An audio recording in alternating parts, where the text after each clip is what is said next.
Hi hello welcome back to my channel. ఈరోజు మా నాన్నగారితో కలిసి పొలానికి వెళ్తున్నాను. మా తాతయ్య వాళ్ళ పొలం అన్నమాట ఇది. అక్కడికి వెళ్తున్నాము. ఇది వెళ్ళే దారి. ఈ దారంతో ఒకప్పుడు మొత్తం చింత చెట్లతో నిండిపోయి ఉండేది. ఇప్పుడు ఒక 3 ఉన్నాయి అనుకుంటా.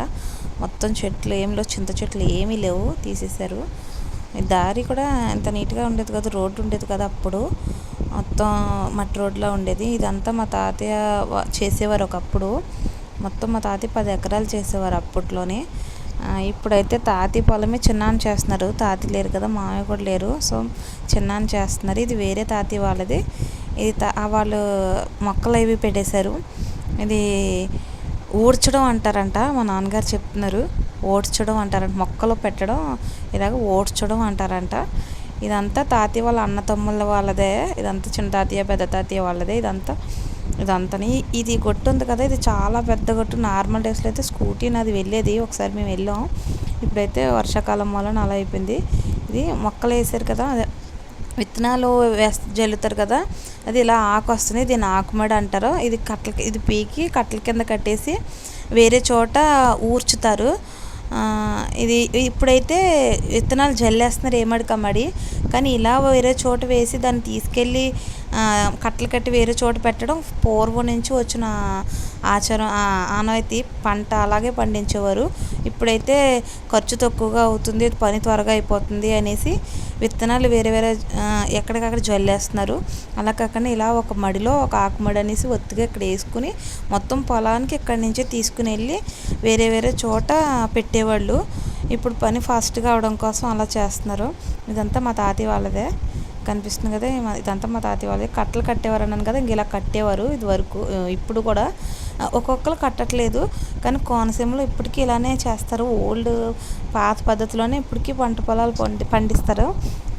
ఇది మిగిలిపోయి అంట, మొన్న పెట్టిన వాళ్ళకి మిగిలిపోయి అంటే. ఇది ఎవరికైనా ఆకు తక్కువ వచ్చిన వాళ్ళకి ఇస్తారన్నమాట అడిగితే. ఇక్కడ ఫార్మర్స్కి అలవాటు కదా షేరింగ్. సో ఎవరికైనా ఆకు తక్కువ వచ్చినప్పుడు షేర్ చేసుకుంటారంట, మా నాన్నగారు చెప్తున్నారు. ఇలా ఆకులన్నీ వేరే చోటికి పట్టుకుని వెళ్ళి కర్రలతో కావిడిలా కట్టుకుని వేరే చోటుకి అలా పట్టుకుని వెళ్ళి అవంతా వేరే చోట పెడతారు. ఇది వేరే వాళ్ళది. వేరే చోట ఆడవాళ్ళు పాటలు పాడుకుంటా, జానపద పాటలు ఇలా పనులు చేసుకునేటప్పుడు పుట్టిన వాటినే జానపద పాటలు అంటారు. ఇలా పాటలు పాడుకుంటా ఏదో ఒక మాటలు చెప్పుకుంటా వచ్చేవారు ఇది వరకు రోజుల్లో. ఇప్పుడు కూడా సేమ్ మా సైడ్ ఇప్పుడు కూడా అలానే జరుగుద్ది. ఇదంతా తీసేటప్పుడు మగవాళ్ళంతా పెద్దవాళ్ళందరూ ఇది తీస్తుంటే ఇది కావుళ్ళతో వేరే చోటుకి వేరే వాళ్ళు పట్టుకెళ్తుంటే ఆడవాళ్ళు పాటలు పాడుకుంటూ అవి పెడతా ఉంటారు. ఇప్పటికీ అలానే చాలా చోట్ల జరుగుద్ది. మా సైడ్ కూడా అలానే జరుగుద్ది, చూపిస్తాను. ఆడవాళ్ళందరూ ఎలా వెళ్తారో పనిలోకి అది కూడా చూపిస్తాను. చూడండి, ఇదంతా మా తాతయ్య వాళ్ళదే. ఇది వేరే తాతయ్య వాళ్ళదే. ఇదంతా వేరే తాతయ్య వాళ్ళదే. మా తాతయ్య వాళ్ళదే చూపించాను కదా ఇందాక, అది ఇంకా ఏం మొక్కలు పెట్టలేదు. అవి ఒక 2 డేస్లో అది కూడా పెట్టేయాలంటే ఇంకో 2-3 డేస్లో పెట్టేస్తారంట. ఇంకా అది పెట్టలేదు. ఒక్కసారి ఇది పెట్టేశారు. ఇది వేరే తాతయ్య వాళ్ళదే. ఇది ఊడ్చడం అంటారు కదా, అలా ఇది ఊడ్చేశారు. ఇంకా మా తాతయ్య వాళ్ళది దుక్కవి దున్నాలి సెకండ్ టైము. అప్పుడు పెడతారంట. అంటే ఇంకో 2-3 డేస్ పడుతుంది. అప్పుడు ఫుల్ వీడియో పెడతాను. ఆడవాళ్ళు ఎలా పెడతారు, అవి అది వరి చేను ఎలా తీస్తారో అవన్నీ నేను పెడతాను ఫుల్ వీడియో. అది కూడా చూడండి. ఇది ఫుల్ వీడియో చూడండి. ఛానల్ నచ్చితే సబ్స్క్రైబ్ చేయండి. సబ్స్క్రైబ్ చేయకుండా చాలామంది చూస్తున్నారు. ప్లీజ్ సబ్స్క్రైబ్ మీ. ఇదంతా పొలం. నార్మల్ డేస్లో అయితే ఇదంతా గ్రీనరీగా ఉంటుంది, కానీ ఇప్పుడు పంట పొలాలు వేసే టైం కదా, అందుకని ఇలా ఉంది. కానీ నార్మల్గా అయితే ఇదంతా పొలాలు ఉంటాయి. మా తాతయ్య ఇదంతా 10 ఎకరాలు చేసేవారు. కూరగాయలు అవి పండించేవారు. ఈ టైంలో అయితే వరి చేను వేశారు, కానీ మిగతా టైంలో కూరగాయలు అవి పండించేవారు. మేము చిన్నప్పుడంతా వచ్చేవాళ్ళు. మాకు పెద్ద పాకు ఉండేది ఇక్కడ. అప్పుడు మట్టి దిబ్బల్లా ఉండేవి. ఇప్పుడు అవన్నీ కరిగించేసి మడుల కింద చేశారు. అక్కడ పెద్ద పాకు ఉండేది. మా తాతయ్య ఉండేవారు. మా తాతయ్యతో పాటు మేము కూడా వచ్చేవాళ్ళం ఇదివరకు రోజుల్లో అయితే. ఇప్పుడు అంతా మొత్తం వరిచేనే చేశారు. మొన్న వచ్చిన వర్షాలకి ఇంత నీరు అన్నమాట. ఇక్కడ బోర్లు అవి లేవు. వర్షం నీరు అని కాలువలు వదిలితే ఆ నీరే. సో ఇది మొన్న వచ్చిన వర్షానికి పనులు అవుతున్నాయి. మొన్న వచ్చిన వర్షం మూలనే ఇంత బాగా పండుతుంది. వర్షాలు మనం మంచి వర్షం అనుకుంటాం, కానీ ఫార్మర్స్కి చాలా యూజ్ ఉంటుంది. చూడండి ఎంత నీరు ఆగిందో. ఇదంతా కాలువలు కూడా బాగా వస్తున్నాయంట. సో పంటలన్నీ చాలా బాగా పండుతాయి ఇయర్. ఎందుకంటే స్టార్టింగ్ లాస్ట్ ఇయర్ అయితే అసలు ఏం పండలేదు, ఎందుకంటే వర్షాలు అస్సలు లేవు. ఇయర్ చాలా బాగా వచ్చినాయి.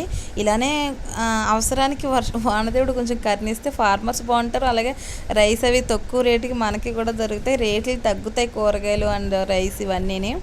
ఇది వేరే వాళ్ళది, ఇది పెట్టేస్తారంట, రేపు ఎప్పుడో పెట్టేస్తారంట. ఇది తీసి ఇది పెద్దది అయిపోయింది కొంచెం, ఇదంతా తీసి వీటిలో వేరే వేరే పేర్లు కూడా చెప్తున్నారు. ఇది స్వర్ణ అంట. స్వర్ణ ఏంటి నాన్న ఈ రైస్ ఏంటంటే స్వర్ణ అంట. ఆకు చూసి చెప్పేస్తారు. మా నాన్నగారు అయితే ఎలా తెలుస్తుంది ఏంటో మనకైతే తెలీదు, వాళ్ళకి ఫస్ట్ నుంచి ఎక్స్పీరియన్స్ కదా. నా చిన్నప్పుడైతే చాలా ఉండేవి, ఇప్పుడు స్వర్ణ, ఆర్జల్ అలా ఉంటున్నాయి. కానీ అప్పుడు వెయ్యి పేర్లు ఉండేవి. ఇప్పుడు ఇదైతే ఆర్జలం, ఇంకా స్వర్ణ, ఇదంతా స్వర్ణే అంట. ఇది దారి వెళ్ళేది చూడండి ఎలా ఉందో, దీని నుంచే వెళ్తారు. వెళ్ళి ఇదంతా చాలా కష్టపడతారు కదా, దీని నుంచి ఎక్కువ మంది వెళ్ళడం వల్ల రోడ్డు ఆ దారి అలా అయిపోయింది. కానీ నార్మల్గా అయితే నీట్గానే ఉంటుంది. నార్మల్ డేస్లో అయితే స్కూటీ కూడా వెళ్తుంది, అంత నీట్గా ఉంటుంది. ఇది నిన్న పెట్టారంట ఇవి మొక్కలు, అది వరి చేను నిన్న పెట్టారంట. ఇదంతానే ఇదైతే నిన్ననే చేశారంట ఇదంతా మొత్తం అందరూ. ఇది వేరే వాళ్ళది, మా తాతయ్య వాళ్ళ చేనికి కొంచెం దూరంలోని, మా తాతయ్య వాళ్ళ పొలానికి కొంచెం దూరంలోని. ఇది వేరే వాళ్ళది, తాతయ్య వాళ్ళది కాదు. తాతయ్య వాళ్ళది వాళ్ళ అన్న తమ్ములది. ఇందాక చూపించాను కదా ఆ వీడియో అంతా తాతయ్య వాళ్ళది. ఇప్పుడు తాతయ్య వాళ్ళది చిన్న అని చేస్తున్నారు. రోడ్డు ఉంది కదా, ఇది ఈ రోడ్డు గురించి చెప్పాను. ఈ రోడ్డు పక్కనే ఇదంతా వేరే వాళ్ళది. ఇదంతా రోడ్డు చూపించాను కదా, ఇది వేరే వాళ్ళది. సో ఇది వేరే తాతయ్య వాళ్ళది. ఇది వాళ్ళ గేదెలు అవి కూడా ఇక్కడే ఉంచుతారు. తాతయ్య వాళ్ళు ఇంకా తాతయ్య తను వాళ్ళ గేదెలు అవి కూడా ఇక్కడే ఉంచుతారు. అందుకే గడ్డిలు అవిని ఇక్కడి నుంచి పాలు తీసుకుని వెళ్ళిపోతారు. గేదెలు నైట్ ఇక్కడే వదిలేస్తారు. గడ్డి గట్ట కోసుకొని ఇక్కడే గేదెలను కూడా పెట్టుకుంటారు. చాలా మా తాతయ్య వాళ్ళ తమ్ముళ్ళు వాళ్ళు కూడానే, తాతయ్య వాళ్ళ చుట్టాలు వీళ్ళందరూ. ఇదంతా దగ్గర తాతయ్యకి దగ్గర వాళ్ళే ఉంటారు, తాతయ్య చేలంతా. ఇప్పుడు చూపించాను, ఇందాక చెప్పాను కదా ఆడవాళ్ళు అందరూ ఎలా వెళ్తారో ఎలా సరే చూడండి ఎంతమందో. వీళ్ళందరూ అవి మొక్కలు పెట్టడానికి, ఊర్చడానికి అని చెప్పాను కదా, అవి పెట్టడానికే వెళ్ళారు. ఆటోల మీద వెళ్తారు. దూరం అయితే దగ్గర అయితే మామూలుగా అలా నడిచి వెళ్ళిపోతారు. మార్నింగ్ వెళ్ళి ఈవినింగ్ వరకు అలా చేస్తారంట. ఇప్పుడు మేమైతే వంగున్న వాళ్ళు నుంచోలేకపోతున్నాం, ఏం పని చేయలేకపోతున్నాం. వాళ్ళు ఇంకా ఇంట్లో వంటలు చేసుకుని వాళ్ళ క్యారేజీలు పెట్టుకుని పిల్లల్ని చూసుకుంటూ ఇలా పనులకు కూడా వస్తారు. ఆ రోజుల్లోనే చాలా స్ట్రాంగ్గా ఉండేవాళ్ళు కదా ఆడవాళ్ళు. ఇప్పుడు ఇలా అయిపోతున్నారు, కానీ అప్పుడు చాలా స్ట్రాంగ్గా ఉండేవారు. ఇప్పుడైతే ఇల్లు తుడుచుకోవడానికి, ఇల్లు క్లీన్ చేసుకోవడానికి ఓపిక ఉండట్లేదు. ఇదంతా పెడేశారు, అవి ఆకు పెడతారు కదా అవి. ఇక్కడ మా ఊర్లో ఆడవాళ్ళు అయితే మగవాళ్ళతో సహా ఆ మగవాళ్ళతో పోటీపడి కష్టపడతారు. అంటే నేనేమి మగవాళ్ళకి తక్కువేం కాదు అన్నట్టు కష్టపడతారు. మగవాళ్ళతో సమానంగా ఉండాలి అంటే ఇలాంటి మీరు సమానం అన్నది కాదు, పని చేయడంలోని అన్నట్టు ఉంటుంది అన్నమాట. ఇది గుడి ఎలా అయినా పొలం పక్కన ఏదో ఒక గుడి ఉండాలి కదా. సో ఇది మా ఊరు గ్రామదేవత ఏగులమ్మ తల్లి అమ్మవారు. మా ఊరు అండ్ పక్కన మరిపాక అని ఉంటుంది, ఆ ఊరు. 2 ఊర్లకి గ్రామదేవత ఈవిడి. సో ఇది మరిపాక అమ్మవారిది. మాది వేరే చెరువు గొట్టు మీద ఉంటుంది. మరిపాక అటు సైడ్ వెళ్ళినప్పుడు ఆ అమ్మవారి టెంపుల్ కూడా తీస్తాను. వీడియోని ఇస్తే లైక్ చేయండి, షేర్ చేయండి, ఛానల్ సబ్స్క్రైబ్ చేయండి. Thank you all.